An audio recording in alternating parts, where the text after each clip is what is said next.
Hey everyone, it's Graham Stephan, and I'm here with my friend Daniel, who's created this awesome resource to help you absolutely crush your next data analyst interview. We're talking about the top 100 interview questions and answers that'll have you walking into that interview feeling like a total rock star. Look, I've interviewed hundreds of people for various roles at my companies, and let me tell you, being prepared is the absolute key. You don't want to be caught off guard when they throw a curveball question your way. That's why Daniel and I put together this ultimate guide, so you can study up, practice your answers, and show them you're the data whiz they've been searching for. We're going to cover everything from the basics like what is a data analyst to more advanced SQL queries and Excel functions. We'll even dive into some behavioral questions because trust me, your personality and how you think is just as important as your technical skills. So whether you're just starting out in the data world or you're a seasoned pro looking for a change, this video is for you. Let's dive in and get you one step closer to landing that dream data analyst job.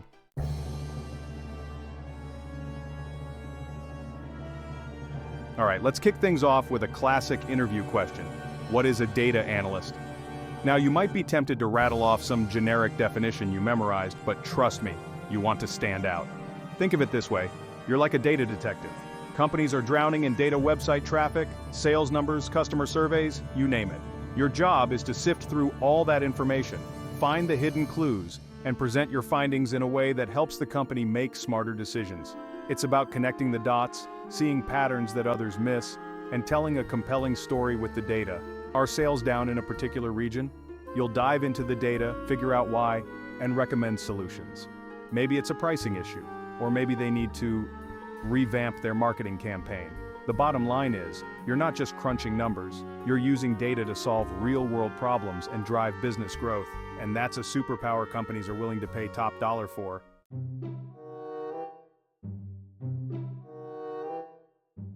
Okay, here's a question you're almost guaranteed to get in your data analyst interview. How do you handle missing data? Now, before you panic, remember that missing data is like a pothole on the road to data analysis. It's super common, and every analyst has to deal with it. The key here is to show the interviewer you have a systematic approach. First, you want to figure out why the data is missing. Is it random, or is there a pattern? Maybe there was a technical glitch, or perhaps people intentionally skipped certain questions in a survey. Once you understand the reason, you can decide how to handle it. You could impute the missing values, which basically means filling in the blanks based on other data points. Or if the missing data is insignificant, you might just drop those rows or columns altogether. And here's a pro tip. Always document your process. That way, you can explain your reasoning and justify your decisions. It shows the interviewer you're thorough, detail-oriented, and you don't just blindly apply techniques without understanding the implications.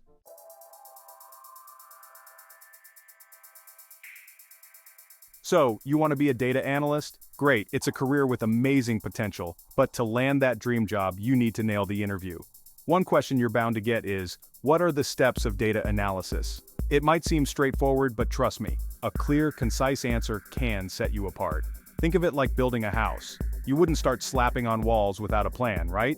It's the same with data. First, you need a blueprint. What are you trying to achieve? What problem are you trying to solve? Define your objectives clearly. Then, you gather your materials, which in our case is data. Once you've got your data, you wouldn't just start building with raw lumber, would you? You'd clean it, cut it to size, and make sure it's all prepped. That's data cleaning, dealing with missing values, inconsistencies, and errors. This step is crucial. Garbage in, garbage out, as they say. Finally, you analyze. This is where your tools and techniques come in. You slice and dice the data, look for patterns, and extract those golden insights. Then you present your findings in a clear, compelling way, often with visualizations, because let's face it, nobody wants to stare at spreadsheets all day.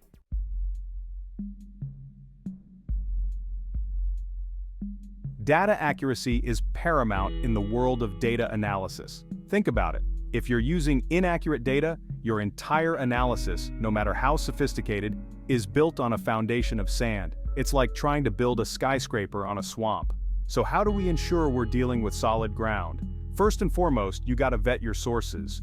Are you pulling from reliable databases? Are there potential biases in the data collection process? Remember, just because it's on the internet doesn't mean it's true. Always be skeptical and cross-reference your sources whenever possible. Then comes the cleaning process. This is where you get your hands dirty. Check for duplicates, inconsistencies in formatting, and outliers that might skew your results.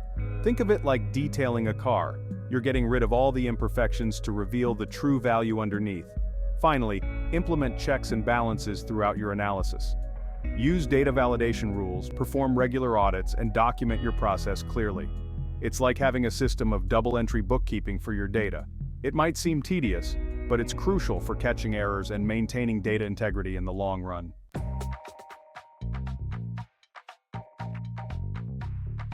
So you're ready to dive into the world of data analysis? That's awesome. But before you can start uncovering those hidden insights, you need the right tools for the job. Think of it like being a chef. You wouldn't use a spatula to chop vegetables, right? You need the right tool for the right task. One essential tool in your data analysis arsenal is SQL, or Structured Query Language. This is your go-to for communicating with databases, pulling the specific data you need, and manipulating it to your liking. It's like having a conversation with the data, asking it specific questions and getting answers in return. Then there's Excel, the trusty spreadsheet software that's been a staple for decades. It's incredibly versatile for cleaning, organizing, and visualizing data, especially for smaller data sets. Think of it as your trusty Swiss Army knife, always reliable and ready for a variety of tasks. But the data landscape is constantly evolving, and to stay ahead of the curve, you need to embrace more powerful tools like Python and R. These programming languages offer advanced analytical capabilities, statistical modeling, and stunning data visualizations. They're like your high-powered blenders, capable of handling large datasets and complex calculations with ease. And finally, to communicate your findings effectively, you'll need data visualization tools like Tableau and Power BI. These tools allow you to create interactive dashboards and compelling visuals that bring your data to life, making it easy for anyone to understand, even without a background in data analysis.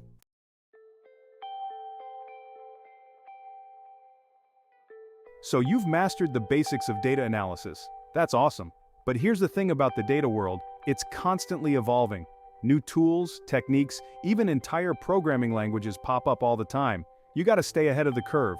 How do I do it? It's all about continuous learning. First off, I subscribe to all the major data science blogs and newsletters. They're like free daily doses of knowledge, keeping me updated on the latest trends, algorithms, and industry news. Trust me, you don't want to be that analyst who's still recommending outdated methods. And then there are webinars and online courses. These are like gold mines for practical skills and deep dives into specific topics. Some are free, some you gotta pay for, but hey, consider it an investment in your career. You can write them off on your taxes too. Finally, networking. Don't underestimate the power of connecting with other data professionals. Attend conferences, join online communities, participate in hackathons. You'll be surprised how much you can learn from others in the field. Plus, you never know when those connections might lead to your next big career opportunity.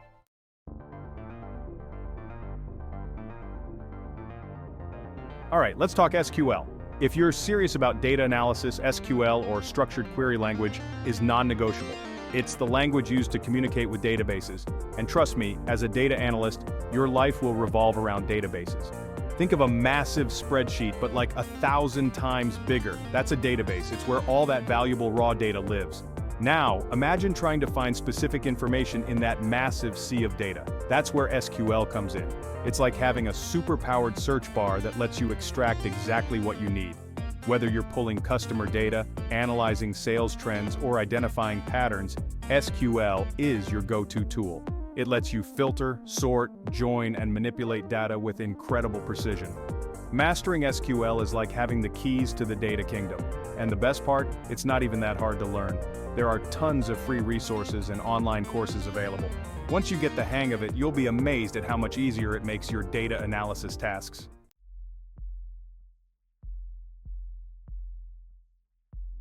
Now let's dive into the world of joins in SQL. Joins are like the glue that holds your data together. They let you combine information from different tables based on a common column. But here's where it gets interesting.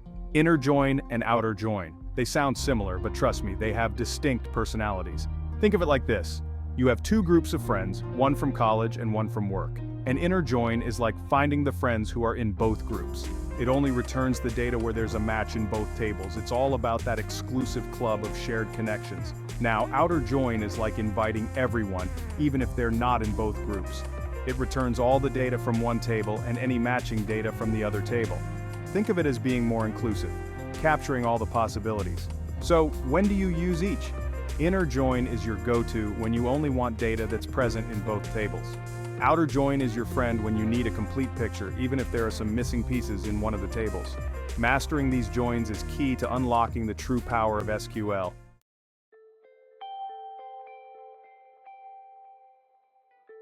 Alright, imagine you need some information from your data, but it's buried a little deeper. Think of it like trying to find, a specific coffee bean in a giant warehouse full of coffee bags. That's where subqueries come in. They're like mini queries inside your main query, helping you narrow down the search. So, let's say you're looking for customers who spent over a certain amount. Instead of running multiple queries, a subquery lets you identify those big spenders first, and then pull their information directly. It's efficient, clean, and saves you a ton of time. And trust me, when you're dealing with massive data sets, efficiency is key. You don't want to be stuck waiting for queries to run all day, right? Subqueries are like having a personal assistant for your data analysis. They handle the smaller tasks, so you can focus on the bigger picture. Just remember, like any powerful tool, subqueries require practice. Start with simple examples, experiment with different scenarios, and soon you'll be writing nested queries like a pro.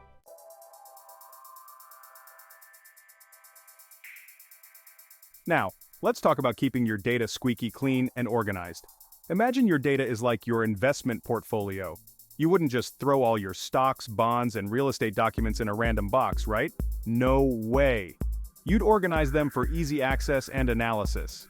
That's essentially what normalization does for your databases. It's all about structuring your data to reduce redundancy and improve data integrity. Think of it like organizing your files into folders and subfolders. Without normalization, you risk ending up with inconsistent data, making it a nightmare to update or analyze. It's like having multiple versions of the same document, confusing and prone to errors. Normalization helps you avoid these headaches by ensuring each piece of information is stored only once, in the most logical place. This not only saves storage space, but also makes your queries faster and more efficient.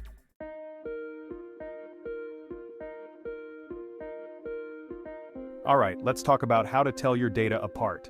In the real world, we use things like social security numbers or driver's licenses to uniquely identify individuals. In the world of databases, we use primary keys. Think of a primary key as a unique identifier for each row in your table. It's like a fingerprint. No two rows can have the same primary key. This ensures that every piece of data is easily identifiable and retrievable.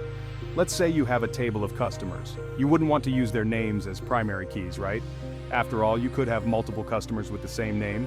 Instead, you'd assign each customer a unique ID number as their primary key. This way, you can easily access, update, or delete any customer record without any confusion. Primary keys are crucial for maintaining data integrity and ensuring that your database runs smoothly. Remember, a well-structured database with clear primary keys is essential for efficient data analysis.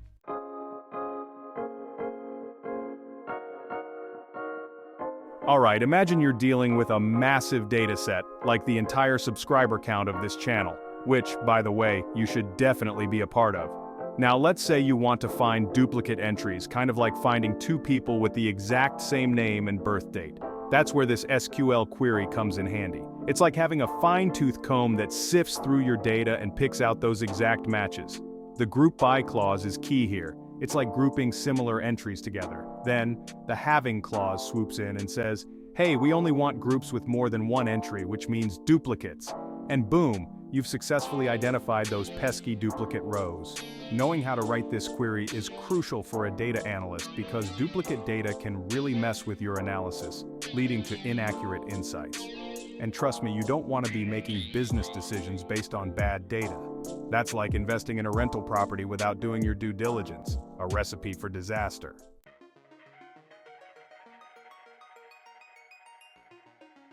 Let's talk about delete and truncate in SQL. Think of it like this. Delete is like selling your car. You're removing specific data row by row, and you can even choose to keep a record of the transaction. Truncate, on the other hand, is like totaling your car. It's gone, completely wiped out, with no trace. No going back, no record, just a blank slate.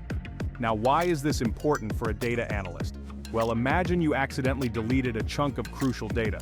With delete, you might be able to recover it. But with truncate, you're looking at a potential data disaster. That's why it's crucial to understand the difference and use these commands carefully.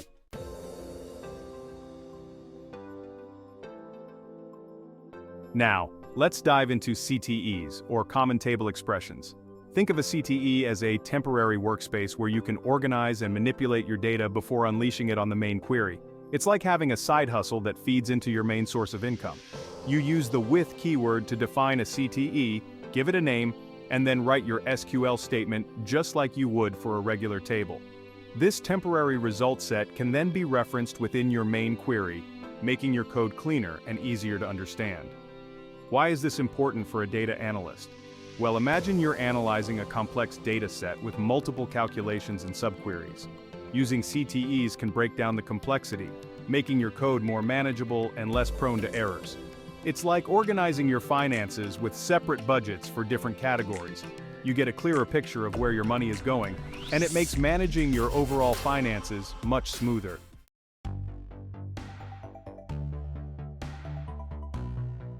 Alright, so you've got a slow SQL query on your hands.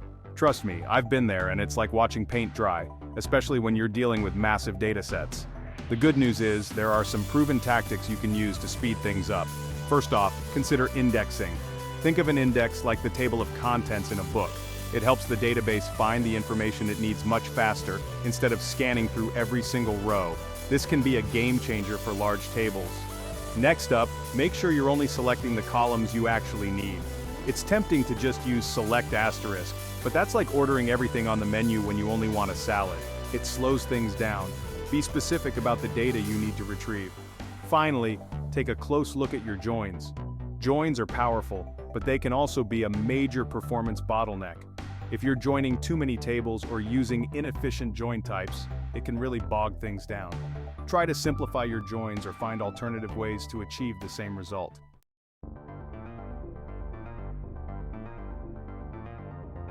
Window functions in SQL, they sound fancy, right? Well, they are pretty powerful, but don't let the name intimidate you.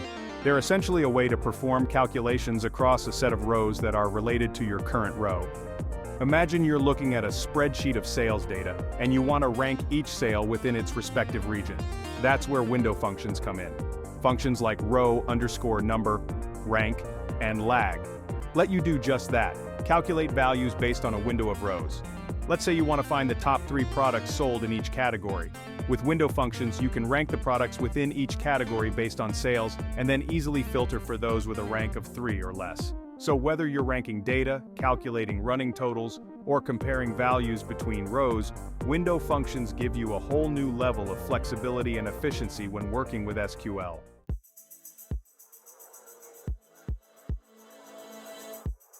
Let's talk about pivot tables, one of the most useful tools in a data analyst's arsenal, especially when you're dealing with large data sets in Excel. Think of them as a superpower that lets you summarize, analyze, and explore your data in ways that would take forever with traditional formulas. Essentially, pivot tables allow you to group and aggregate your data based on different fields. Let's say you have a massive spreadsheet of sales transactions. With a few clicks, you can use a pivot table to see total sales by region, by product, or even by individual salesperson. But it doesn't stop there. You can also use pivot tables to calculate averages, percentages, running totals, and much more. And the best part is, it's all dynamic. You can easily drag and drop fields to change your analysis on the fly. So if you're serious about data analysis, mastering pivot tables is non-negotiable. It's like having a team of analysts working for you, but instead it's just you and a few clicks of the mouse.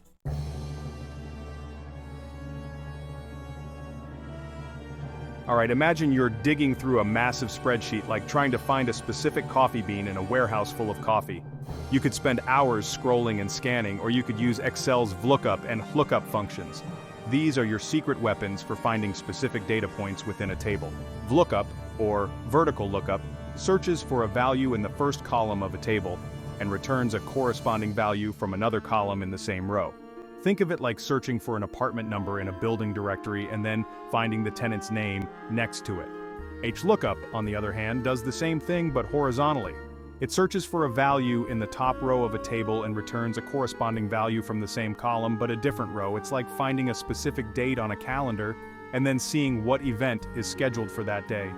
These functions are absolute lifesavers when you're dealing with large data sets and need to quickly find and extract specific information. Trust me, mastering VLOOKUP and HLOOKUP will save you countless hours and headaches in the long run.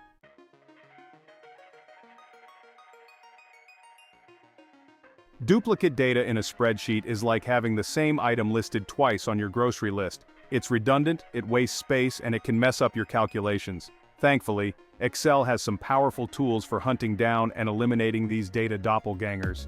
The simplest method is the Remove Duplicates feature found under the Data tab. Select your data range, click on Remove Duplicates, and Excel will instantly identify and delete any exact duplicates, leaving you with a clean and efficient dataset.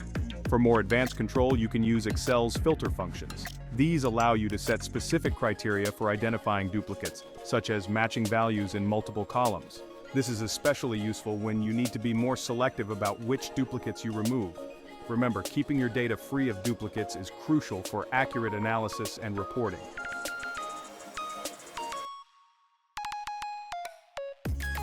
Understanding the difference between relative and absolute cell references is like knowing when to use street names versus GPS coordinates. One is flexible and changes based on your location, while the other is fixed and always points to the same spot. Relative cell references are like saying, go 2 blocks north and 1 block east. They adjust automatically when you copy a formula to a different cell, which is super convenient for applying the same calculation across multiple rows or columns. Absolute cell references, on the other hand, are like GPS coordinates. They always refer to the same cell, even if you copy the formula elsewhere. To create an absolute reference, simply add a $, before the column letter and/or row number in your formula. Knowing when to use each type of reference is crucial for writing efficient and accurate formulas in Excel. Relative references are great for dynamic calculations, while absolute references are essential when you need to refer to a specific, unchanging value.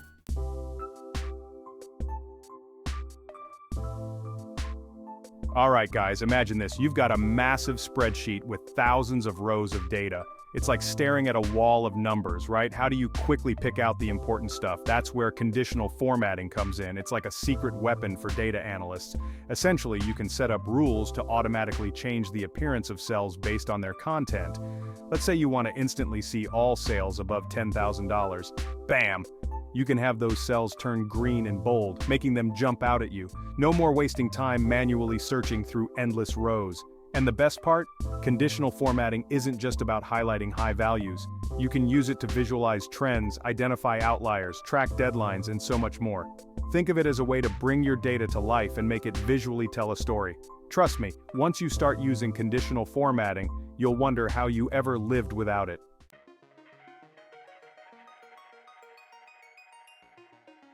Let's be real. Nobody wants to spend hours doing the same repetitive tasks in Excel. It's mind-numbing, it's time-consuming, and frankly, it's just bad for your productivity. But here's the good news. You can automate a lot of it using macros. Think of a macro as a recording of your actions in Excel. You walk Excel through the steps once, it remembers them, and then you can have it repeat those actions with a single click. It's like having your own personal assistant, but without the awkward small talk. So, let's say you have to format a report a certain way every single week. Instead of manually doing it yourself, you can create a macro to do it for you automatically. Suddenly, you've gone from spending hours on formatting to literally seconds. That's the power of macros. They free up your time so you can focus on the stuff that actually matters, analyzing data and extracting valuable insights.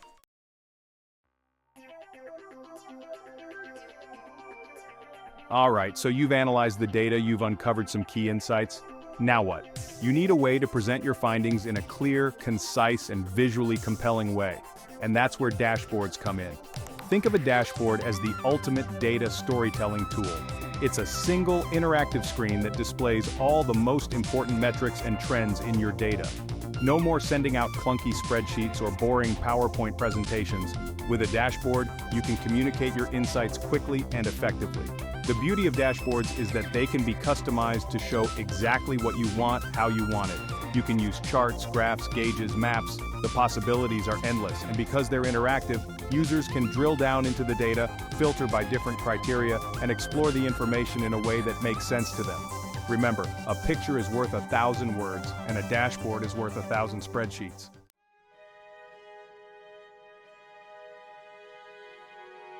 Alright, imagine this, you've got a massive spreadsheet, like seriously massive. Maybe you're analyzing thousands of real estate deals or tracking stock prices, whatever your hustle is, and then, BAM! You get hit with an error message. Now, a single error might not seem like a big deal, but trust me, it can throw off your entire analysis. That's where the if-error function comes in. Think of it as your insurance policy against spreadsheet disasters. Basically, the if-error function lets you specify what value should be displayed if a formula encounters an error. So instead of that nasty error message, you can have a clean zero, a blank cell, or even a custom message like data missing. This not only makes your spreadsheet look way more professional, but it also prevents those errors from messing up any calculations that depend on those cells. Remember, in the world of data, accuracy is everything.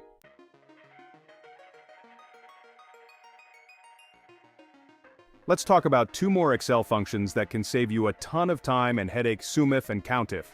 These functions are all about working smarter, not harder, and they're essential for anyone who wants to unlock the true power of Excel. SUMIF, as the name suggests, lets you sum values in a range of cells, but with a twist. You can tell Excel to only sum values that meet certain criteria.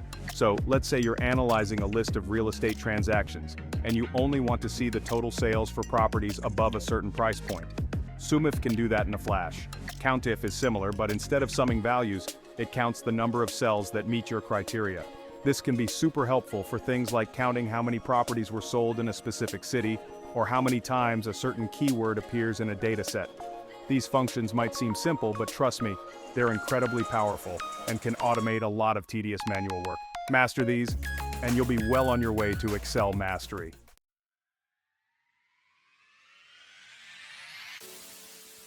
That's it for our crash course on the top data analyst interview questions.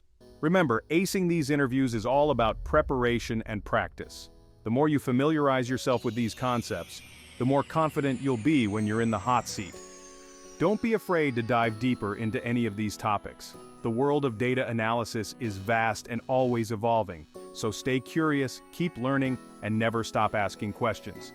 And hey, if you found this video helpful, don't forget to hit that like button and subscribe for more content on data analysis, finance, and building your dream career. Now go out there and crush those interviews.